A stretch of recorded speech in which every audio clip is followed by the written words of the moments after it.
Talkin' Country. You're listening to Talkin' Country with Paul Taylor.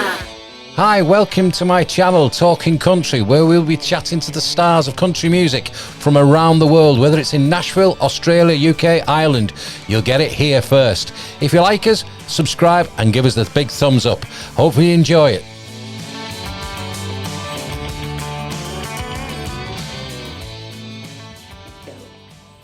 Hey everybody, Audra McLaughlin here. We're in Johnny Garcia's studio today and we're going to do fun like this and we hope you guys like it.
Thanks, y'all. 3, 2, 1. Well, that was a great single, Fun Like This, by Audra McLaughlin, who's on the line right now. How you doing, Audra? I'm great. Thank you so much for having me. Yeah, no, my pleasure. I know you're absolutely busy. You've even got a gig tonight, I believe. No, I don't have a show tonight. I actually Is it tomorrow? Yes, it is tomorrow. I'm playing at the place called the Listening Room here in Nashville, and it's a sold out show. So it's actually my very first sold out show in town. So I'm super excited. I'm very nervous though. Wow, I'd looked on your website and I must get the date wrong, really, but yeah, so you're playing and then the day after, I think. Have you got another? Yes, I do. I have a show Friday at a place called O'Neill's, and then Sunday I'm playing in Chattanooga at a place called Scotty's on the River. It's like it's a marina type place, but it's gorgeous out there by the water. So is Alan Jackson going to be there in his boat? I don't know. That'd be pretty cool if he was. Well, that's a great song taken from the EP as well. I mean, that is so good. Where did the song originate from? Where was the idea from? Yeah, thank you so much. So it was funny actually, during the shutdown and everything, I spent a lot of time writing songs with my producers, Jimmy Mattingly and Johnny Garcia. And we had wrote a lot of kind of ballad stuff, mid-tempo, but we really were like, we really need something that's like fun and maybe something that we could put out in the summer for when maybe this COVID stuff kind of dies down and everything like that. So Jimmy had said that he had like this concept in his, his phone for a while. He said he was on tour with Garth Brooks the past year, and he said he remembers talking to one of his friends backstage, and he said, "Man, we can't buy fun like this." And he was like, "Oh, I like that title." So he wrote it in his phone, and so when we sat down in that, we didn't sit down together in the same room. We were on, Zoom or Skype, and he mentioned that title to us, and I was like, "Oh my god, I love that," And so we just kind of discussed like sort of what it meant to each of us, and we just wanted something that just people could like dance to at their barbecue or a lake or wherever you go like to have fun. And we just kind of talked about all like sort of the trouble we got into when we were kids and stuff like that, underage drinking, all that stuff. I'm shocked. Oh, you look like a good, clean, living young lady, and you're letting it all out now. No, I was good, but yeah, so fun like this, we just kind of talked about like our younger years kind of in that song, and just so yeah, we just wanted it to be fun, and just a song that everybody could kind of relate to. So well, you can't get any better than Garth Brooks' fiddle player and guitar player, really, as your mentors kind of thing. I know, it's crazy. It's been amazing working with them. It was crazy because I had signed my co-publishing deal with them like a month before COVID-19 hit here. Yeah. And so we had to adjust a lot of things because, of course, we were supposed to immediately get together and write a ton of songs and then get right in the studio. But then, to be able to write and do all that safely, we had to do that over Skype and Zoom and everything. And so I actually had flew home back to Pennsylvania, where I'm from, and quarantined with my family for those like 2 or 3 months. And I just spent all that time writing over Skype with Jimmy and Johnny for that period of time. And, they're just so fun to work with. And it's just been like a super honor to get to work with people that, are right there next to Garth Brooks and Trisha Yearwood. It's pretty nuts. Well, yeah, I mean, I think Jimmy Garcia, has he been with Trisha from in the 90s or something like that? So Johnny's been with Trisha since he was about like 23, 24 years old, I believe. Yeah, super crazy, back in the 90s. And Jimmy, Jimmy's been with Garth for a very long time as well. I know that Johnny started with Trisha Yearwood, and he's been with her for many years, and he did a few of the he was obviously a main staple in the Garth Brooks band for a while too, when he wasn't touring with Trisha. But he's back, doing a lot of stuff with Trisha right now. And Jimmy's been out playing a ton of shows with Garth. And I'm actually going to the Garth Brooks concert this Saturday. I know, I'm so excited. Yeah, he's an amazing performer. And so I'll get to see not jealous. Jimmy. I am not. 1994, Garth came to the UK and I saw him in Birmingham. Oh my gosh, I bet you that was amazing. The week before, I broke my leg playing football or soccer, and I went, but I'm going. So I had crutches, and I went. And we're on the sides, and Garth Brooks come out from the middle of the stage. I got so wound up, I just jumped up in excitement, and then realised, oh, I've got a broken leg. I'm like,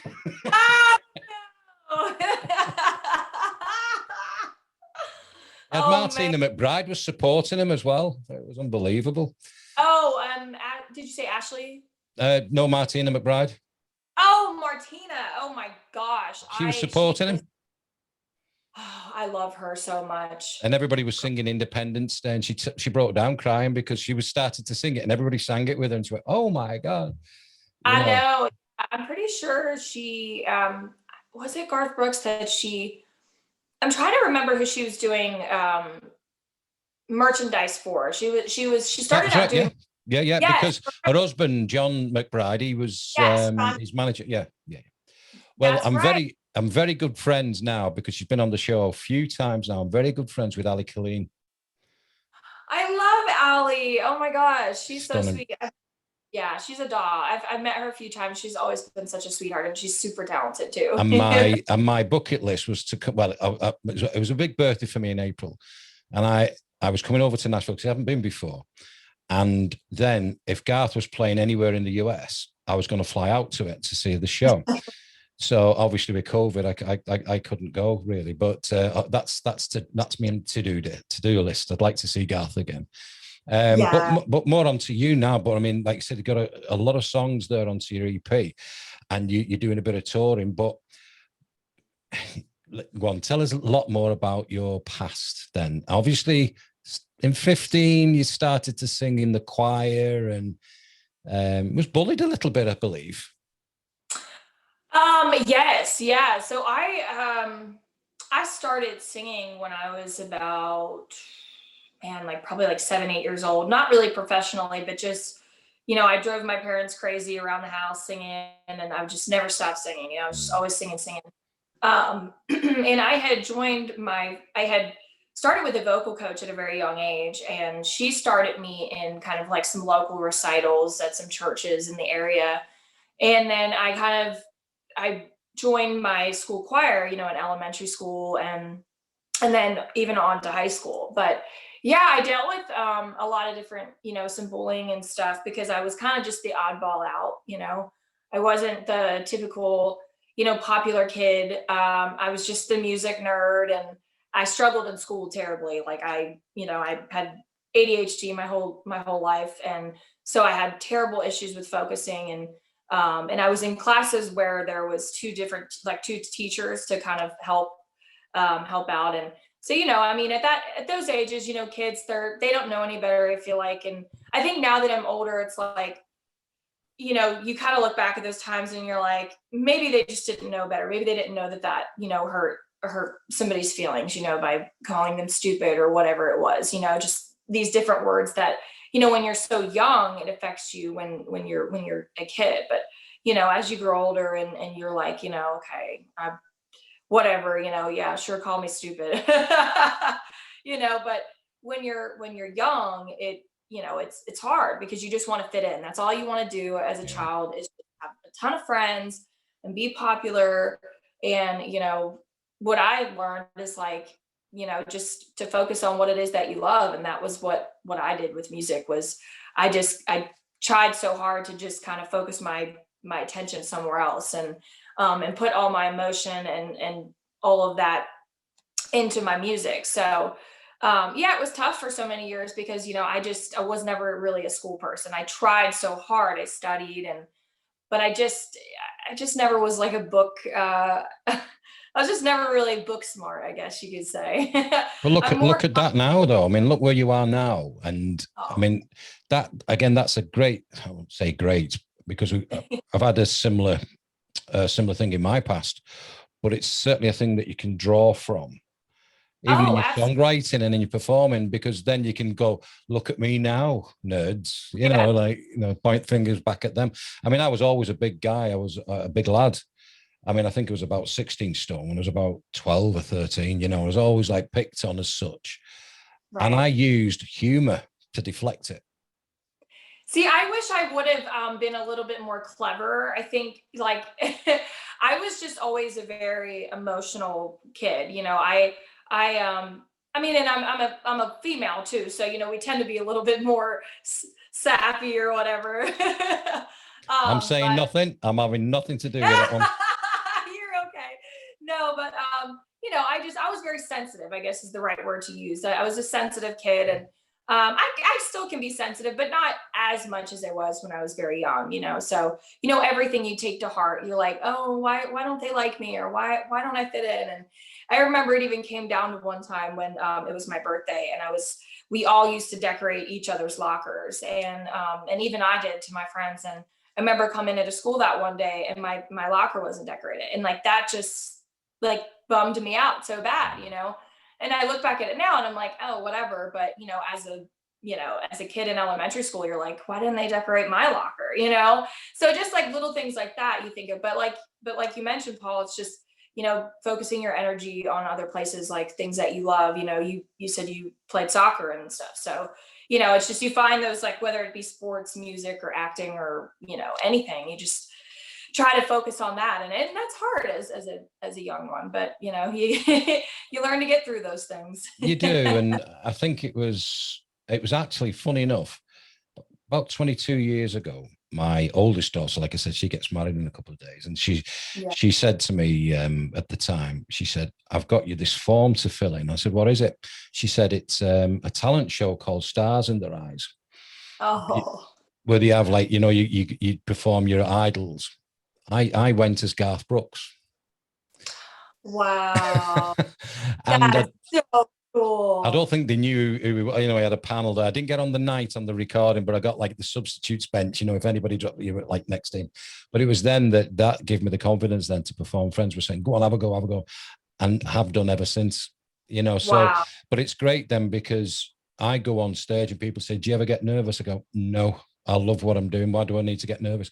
And you draw on, and I do, and I was saying this to somebody recently, I actually draw on negativity as well. So if somebody said to me, oh, great show, thank you very much. But if somebody says, and I had the guts to actually say to you, oh, didn't quite like it, I thought, thank you. I really appreciate that, because instead of getting hurt by it, originally you get hurt by it because you want to please everybody. Yeah. But I think that if you can draw off the negativity to right, next time I'm going to be better. And it's Absolutely. That tenacious approach, I think. Absolutely. Yeah. It's, you know, now you're a singer as well. Yep. Or performer. Oh, okay. Don did not tell me that. Not many people know. That's amazing. Now, do you do it often or like? Yeah, I mean, like I said, for 20 something years, just up and down, but not to the level of you guys or, you know. No, that's awesome though. But no, it's mainly covers and write some of my own stuff here and there. But yeah, but solo, just going out and doing my stuff and thinking. But it's quite a, obviously prior to lockdown, it's a hive of activity over here with country music. It's like one of those secret things, you know, like a secret membership. yeah, I know. Oh man, that's amazing though. I love that.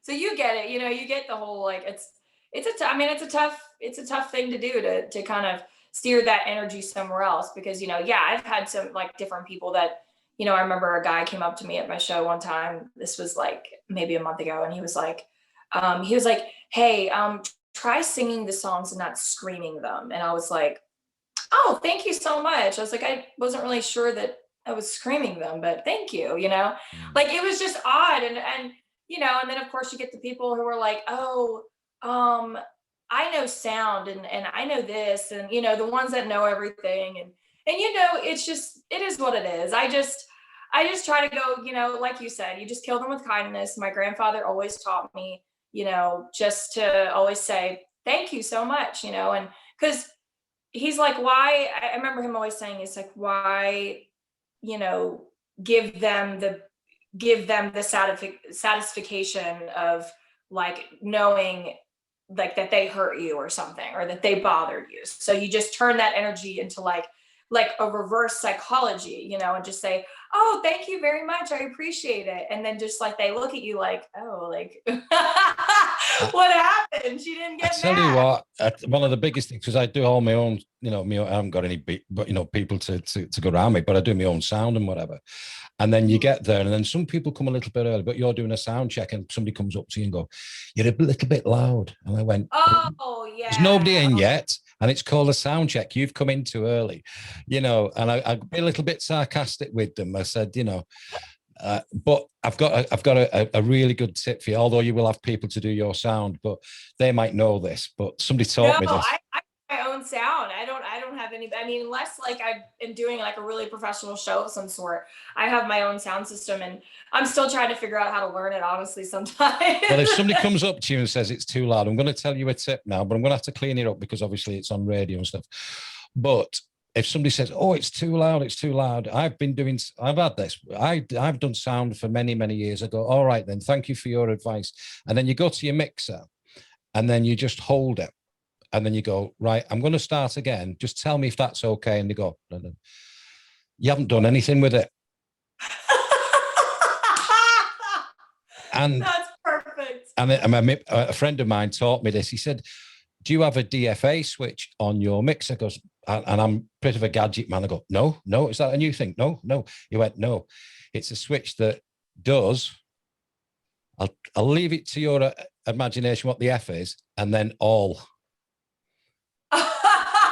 So we use the DFA switch a lot. You know, if somebody goes, it's too, just stand at the back. How's that? Thank you. That's a good tip, that. Yeah. I'm definitely doing that next time. Oh my gosh. I'm so doing that. That is perfect. I don't know. I know I had a guy that I used to write with, and he'd always say, oh, you know what to do? He's like, when they tell you that it's too loud, just turn it up even louder.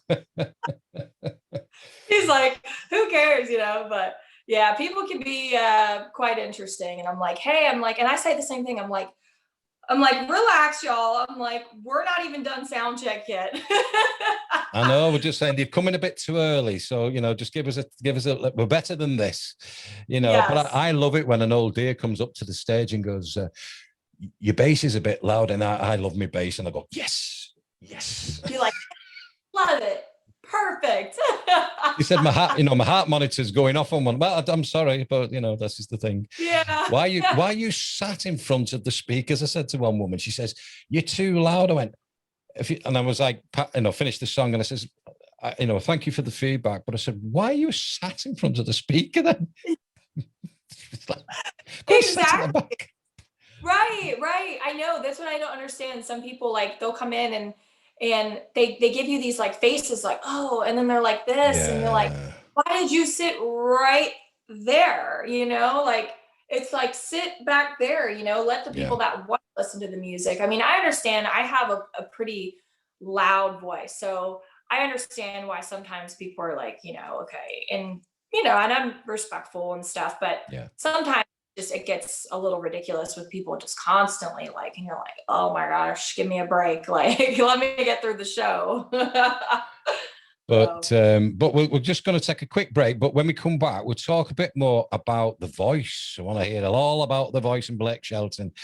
But no way, we're Audra McLaughlin, and we'll come back. And obviously, before we play a lot more music by Audra, we will have a chat about the voice and where she's going up to in the future. Right, okay. I just noticed the time then, because we've got like a commercial break within the radio, and I just noticed then, right, I'll just stop it there, and then I'll just edit it. Okay. Yeah, so perfect. Just count it down. 3, 2, 1. Well, ladies and gentlemen, we're here with Audra, and we talked a lot about where she's like from being a young girl all the way up now, but a couple of years ago, she was fortunate to be on the American sensation, The Voice. I know we have it here in the UK, but you had the one, the only, amazing Blake Shelton there. How was that for you? Oh man, that was so nerve-wracking. I was like 21, so I had never been on live TV before ever in my life, you know. So of course you go from playing in the local bands and stuff and being in like local competitions to like major television, and the audition process was quite long. It was an interesting process. I went through to an industry referral for I actually tried out for season one of the Voice. I always like people to know that, because I waited like 15 16 hours in line. It was crazy. But when I went back for season 6, I had an industry referral, so I was able to kind of skip the cattle call and go to the second audition. And so that process, after I made it through there, you go to the executive producers out in LA, and then they say, okay, you've made it to the blind auditions. Well, when they say that, you might not actually get to see the coaches, because so when you get to the point where they put you in the conference room of like 124 of you guys, contestants wise, you're basically, they have to pick like 24 of you a day to like go in front of the coaches. And they have 5 days of auditions. And like a lot of times, if you aren't chosen by like the 4th day, you don't even really get to audition, because the teams have been filled up.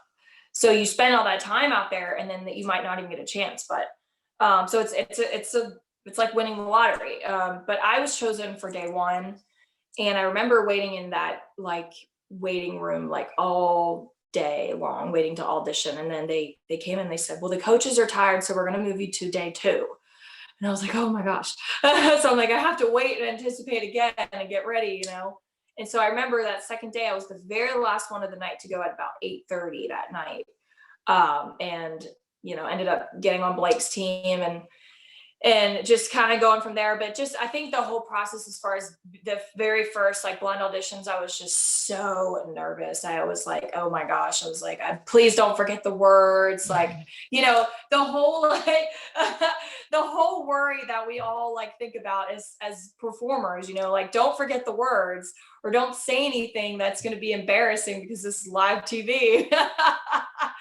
So I focused really on just like singing the song and you know, and I didn't even really like look at the coaches when I seen them turn because I was like so nervous. But the process, I mean, it was a beautiful process. Honestly, it was. I was so honored that I got the opportunity to even be on, you know, a TV show like that, and especially to get to work with Blake. I mean, he was a pleasure to work with. He's very like, he's got that Southern hospitality, you know, and he's just very, he's just kind of what you see is what you get with him, you know. It's kind of like Garth, I'd assume. They just all around like genuine people, you know. They are just human beings. It's just that they've had worked hard and got the breaks, you know. And yeah, definitely.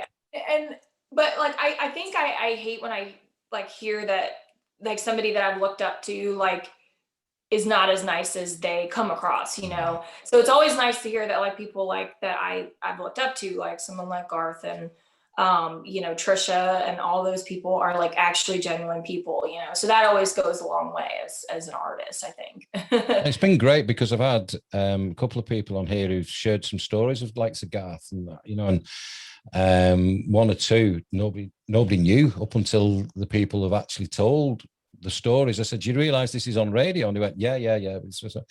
But each one of them have said, like, once you're a friend of Garth, you're a friend for life and he never forgets you, you know, that kind of thing.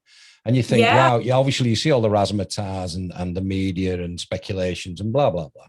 But when you get it down to speaking to their friends and their colleagues, then you get to know that, you know, they're decent people and decent human beings, you know. And absolutely.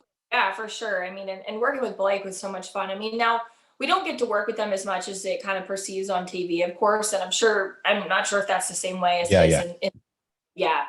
But it's still pretty cool the amount of time we get with them. And I think he was definitely more of the one that communicated a lot more like with his, you know, his artist, you know, on the show. So it was pretty cool. And I was very nervous the entire time. I think just every episode I was like, just please get through the song. Please get through the song.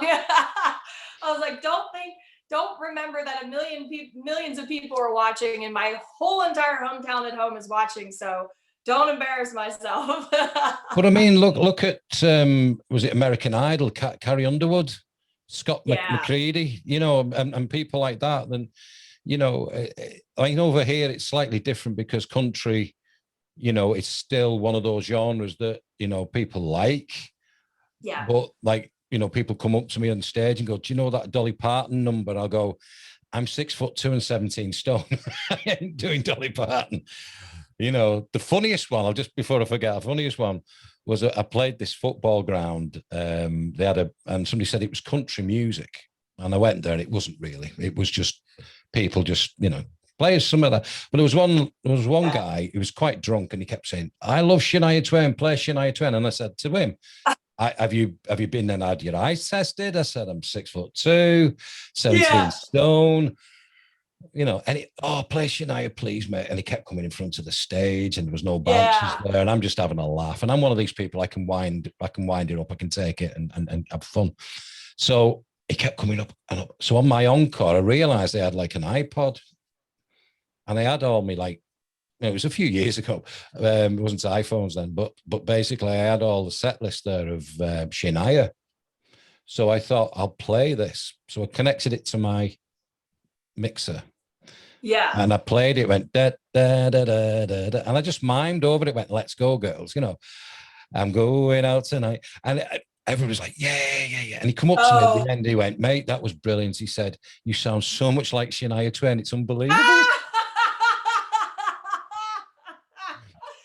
I'm telling you, I get that all the time. People will be like, hey, can you play Luke Bryan? Can you play this, that, or Waylon Jen? I'm like, listen, I love all these artists, but I'm a female artist. Like I can't hit, you know, some of these notes are too low for me, you know, and like, oh, and one guy just like the one night just kept asking me to sing all these male songs. And I'm like, do I look like a guy? Like, no, I do sing a lot of male oriented songs. I love like Led Zeppelin and stuff. So I'm a huge Zeppelin fan. So I love a lot of like, I know it's kind of funky, but I love like Led Zeppelin and I like a lot of rock and roll. So I do like some CCR in my set and like a little bit of Guns N' Roses and some Led Zeppelin, here and there. I don't do like a whole lot of rock just because it is rough on the voice, when you're not like a rock singer. But I like to just throw some of those kind of, songs in there that I really enjoy. But man, people just, they're like, can you sing this? Can you sing that? And you're like, I'm not a jukebox. I did a gig recently and it was 150 people in, and it was pretty much last minute for a friend of mine. And I said, I'm country. He said, yeah, it'd be fine. As I said, there was nobody in country. So I did some up-tempo stuff. So I said, you're not going to know a lot of, quite a lot of my set, but it was all up-tempo and got them all, involved. And then a girl come running up saying, do you know 5 o'clock somewhere? I went, where do you know that? She said I was in university in Nashville for about a year. And at that time it was on. So I said, yeah, I know it. Yeah. So I got the guitar out, but I did Heroes by David Bowie and a few others. And I'm rock. My foundation's rock, I love prog rock, but also I like the likes of Fleetwood Mac and stuff. And but here's a little thing on YouTube. Have you seen Stairway to Heaven sung by Heart?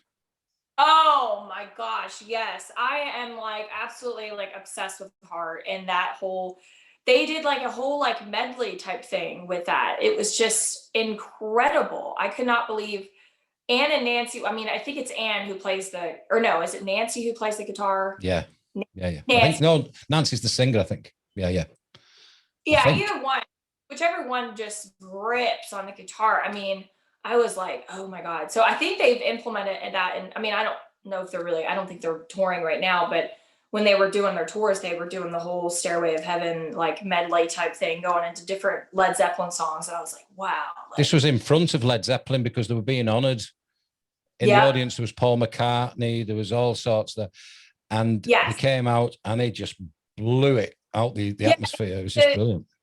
Wasn't it the something honors I can't remember what it was for, but I think it was like the presidential, or no, it was when they honored like different artists. Obama was there. I know, but Obama was there. Like I said, Paul McCartney, Kembo, is it?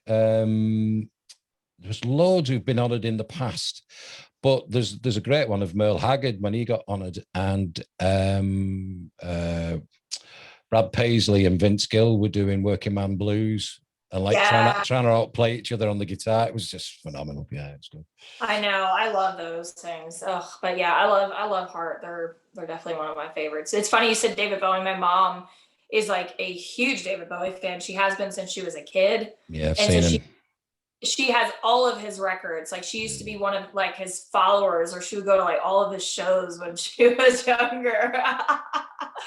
Yeah, so it's pretty cool. But it's good. It was nice to put a country flavor into it, Yes. And but yeah, it's phenomenal, your career. Like I said, you got the voice that give you the confidence then for the next level, touring.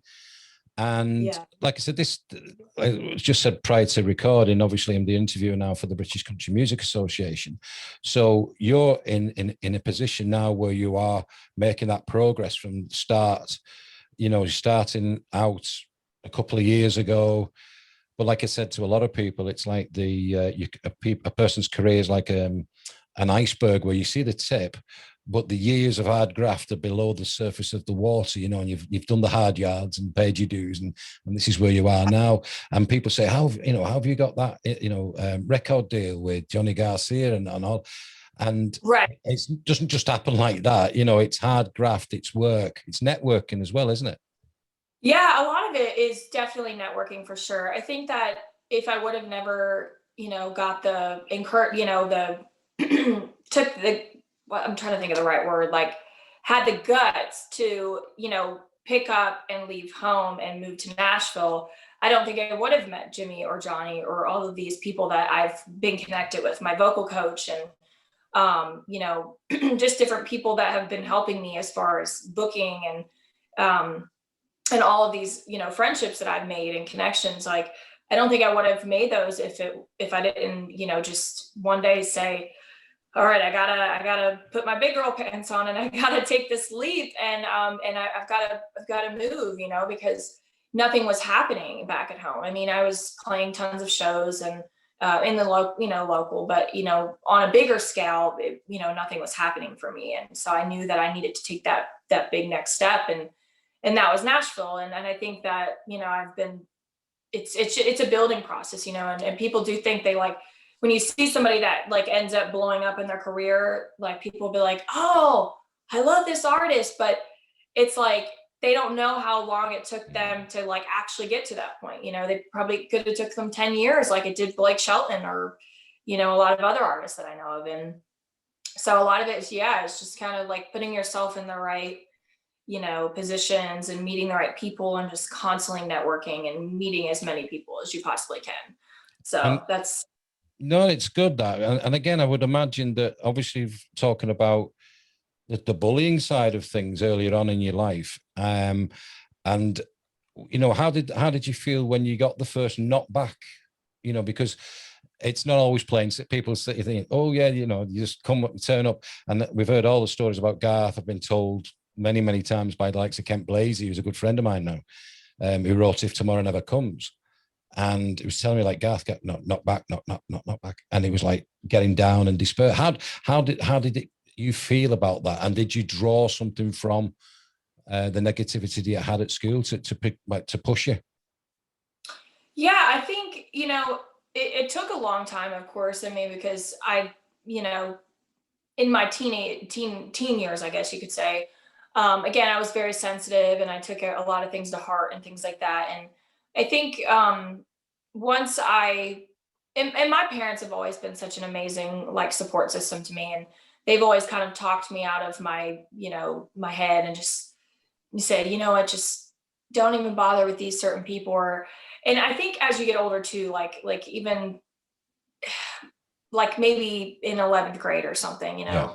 like you start to find, you know, those friends that aren't the ones that are trying to bring you down or whatever it is. It's like, you know, and so I think I just started to really focus more on the music than trying to fit in, because I was like, you know, I give up on trying to like be this whatever popular person that whatever popular even defines, you know. And I just like started to just put my energy more so into the music, and I began writing songs. I joined like my first rock band at like 15. Crazy stuff. So I was like in high school and then I was in a rock band on the weekends. But I think just, you know, writing songs and putting my energy just towards the music and not focusing on the, you know, the negativity side, I think helped me a ton.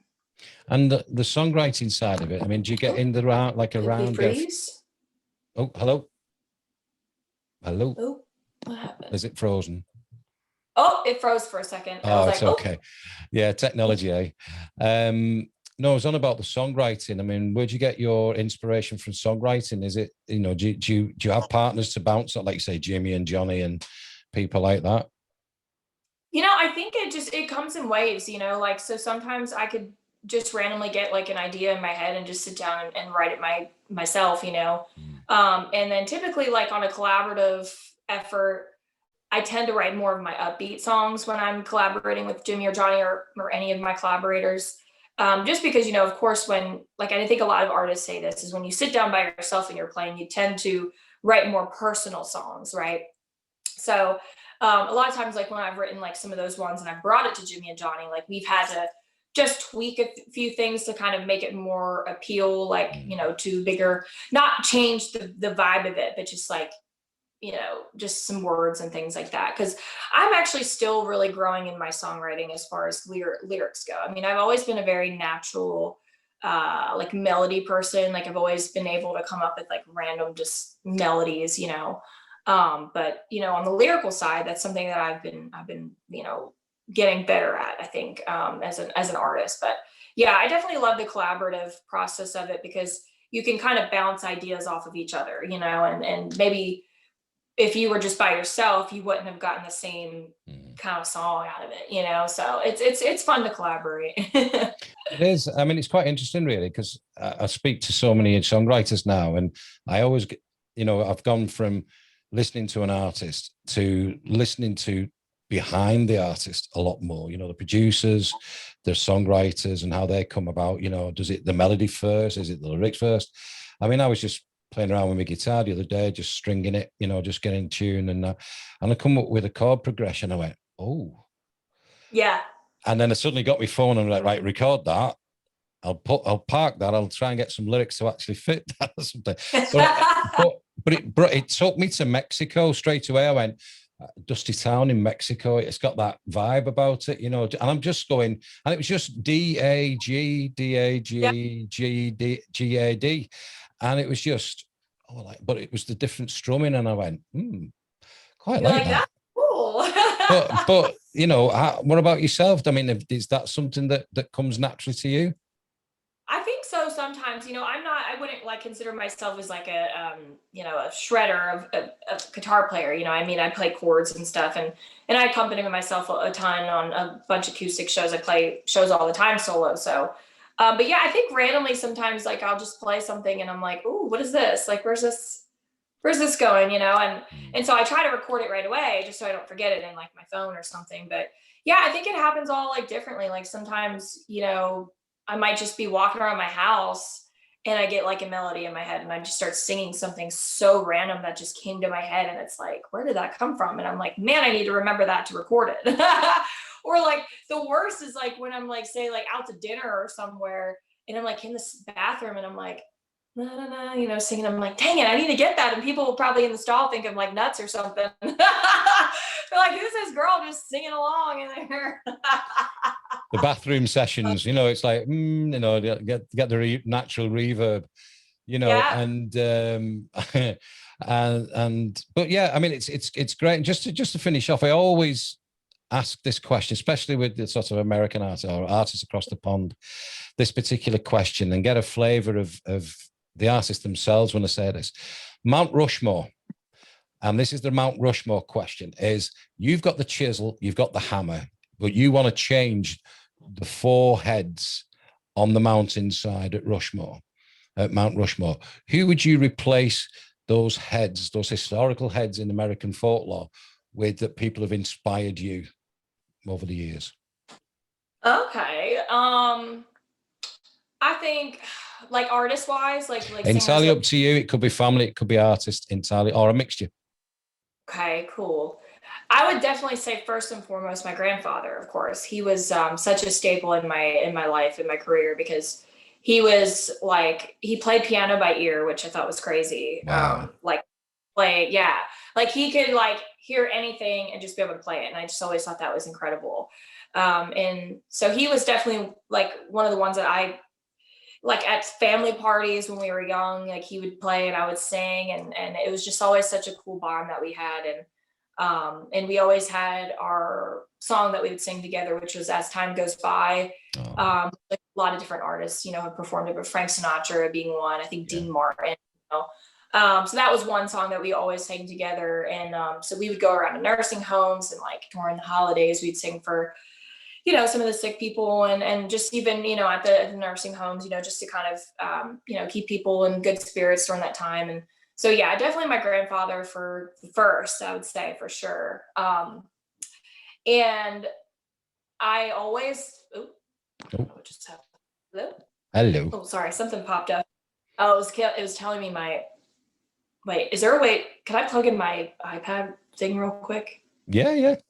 I'm sorry, I didn't want it to like interrupt the interview process. No, it just showed that it was like dying, and I was like, sorry about that. It's okay. These things happen. I was interviewing T-Bay yesterday, and he said, I'm going to have to switch the washing machine off or something, the dishwasher. And I said, this is the true artists now. This is the life of an artist. So yeah. I didn't want it to die. Nah, it's fine. Sorry, to get back to the question. I would definitely say like Mariah Carey was one of my biggest inspirations. Who else? Martina McBride. and what was the third? Man, there were so many. It's so hard to like say just 4.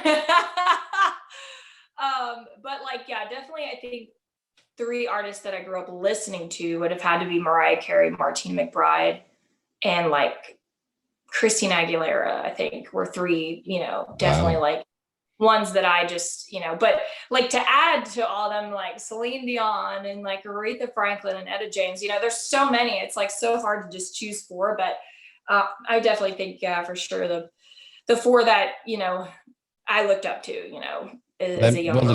there's two you've mentioned there that are really, really, really big divas. Is that something that's in your DNA?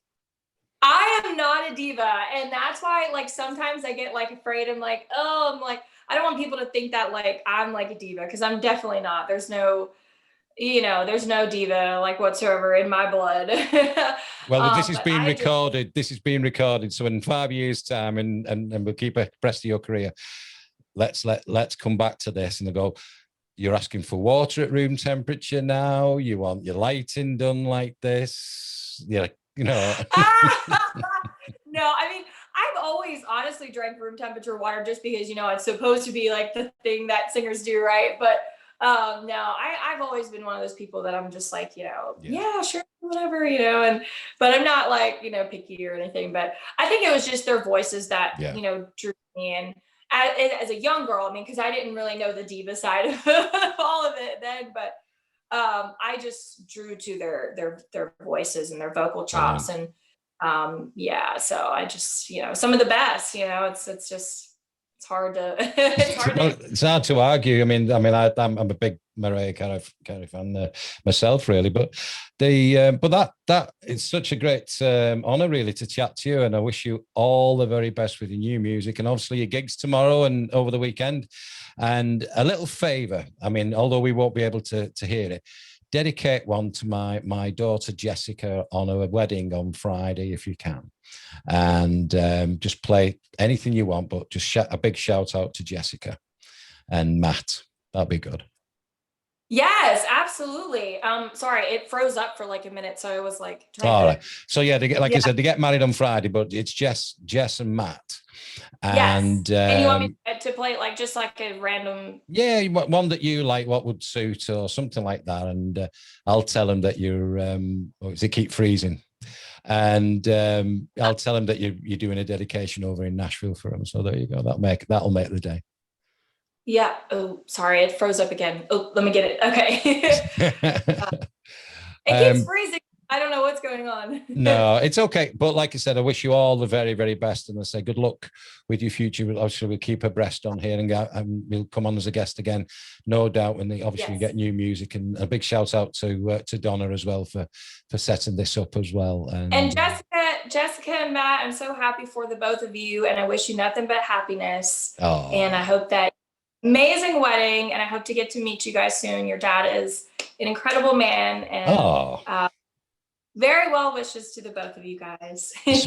This is the wedding speech. Don't. I love it. There's actually a song I think they might enjoy. Well, it's actually one of mine, but it's called No Never, and it's a really pretty kind of love song. So maybe they. Oh wow. Yeah, maybe they enjoy that. And this morning, I went to a little village near me, and I found there's a vintage clothing shop. They've got everything. Ended up buying myself a couple of American football shirts and stuff because I love American football. But they've got all sorts in there. But I found they had badges, and look what I've just picked up. Oh, wow. Oh my gosh, that's so cool. That's from the 90s, because CMT Europe was prominent in the 90s. Hence, that's why there was a big boom in country music over here. Me included. And we got all the CMTV for about a decade. And I just saw this. I was at the desk just paying the girl. I went, CMT? She said, what's that? I went, that is just like country music television. I was like, what? Yeah. So I picked that up. That is so cool. I love vintage stores. I'm like a huge vintage shopper as well. I just find like cool stuff. Everything. Baseball, you name it, they have it.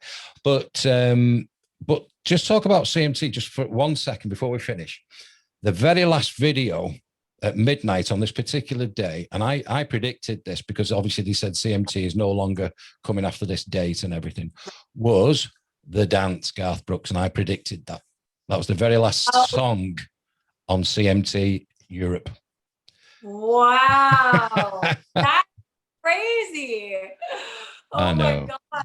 I know, but no, best of luck with as I say, your gigs coming up as well, and fingers crossed it all goes all right for you. And we can't wait to listen to some more music. And Audra, I'll thank you so much, and you take care. Stay safe as well, because it's still out there. So stay safe and stay well. Thank you so much, Paul. You too. I really appreciate it. Thank you so much for having me on. I can't wait to see it and share it, and hope to get to meet you when I'm over there, hopefully next year. Or I'm over there, one of the two. But no, thank you. Yeah. I'm gonna come over. But yeah, thank you so much.